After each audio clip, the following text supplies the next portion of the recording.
नमस्कार, जय हिंद दोस्तों, आप सबका स्वागत है हमारे YouTube channel Delhi pension news पर। इस चैनल पर आपको ईपीएस पेंशन और ईपीएफओ पेंशन से जुड़ी तमाम खबरों के बारे में बताया जाता है। तो हम आपसे निवेदन करते हैं कि हमारे चैनल को सब्सक्राइब करें और बेल आइकन का नोटिफिकेशन ऑल पर कर दीजिए।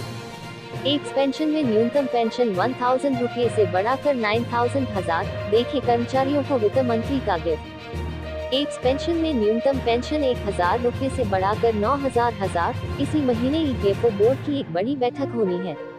इसमें कर्मचारी पेंशन योजना एम्प्लॉइज पेंशन स्कीम के तहत मिलने वाली न्यूनतम पेंशन पर फैसला लिया जा सकता है। लंबे समय से एप्स पेंशन फंड में न्यूनतम पेंशन बढ़ाने की मांग की जा रही है।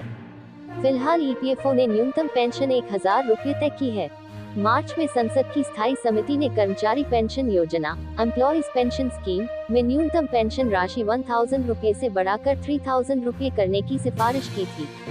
हालांकि एक पेंशन फंड के पेंशन भोगियों की मांग है कि पेंशन राशि बहुत कम है, इसे बढ़ाकर कम से कम 9000 रुपये किया जाना चाहिए।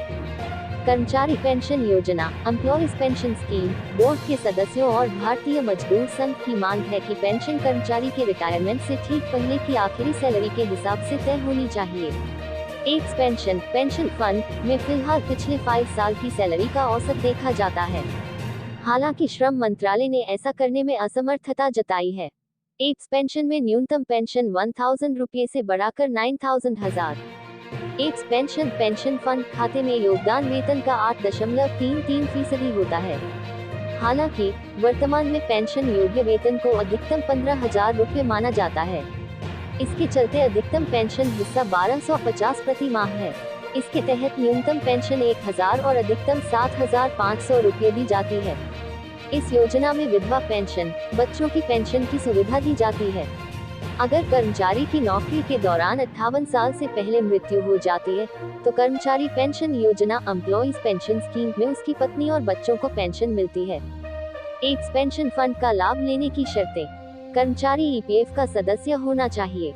नौकरी का कार्यकाल कम से कम 10 साल होना चाहिए। कर्मचारी की आयु 58 साल पूरी होनी चाहिए। 50 साल की आयु पूरी करने के बाद और 58 साल की आयु से पहले पेंशन लेने का विकल्प चुना जा सकता है, लेकिन ऐसी स्थिति में आपको कम पेंशन मिलेगी।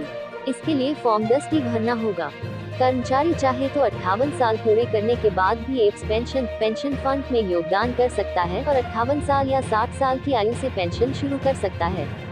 अगर पेंशन 60 साल की आयु से शुरू की जाती है तो स्थगित 2 साल के लिए पेंशन में 4% प्रति वर्ष की दर से वृद्धि की जाती है।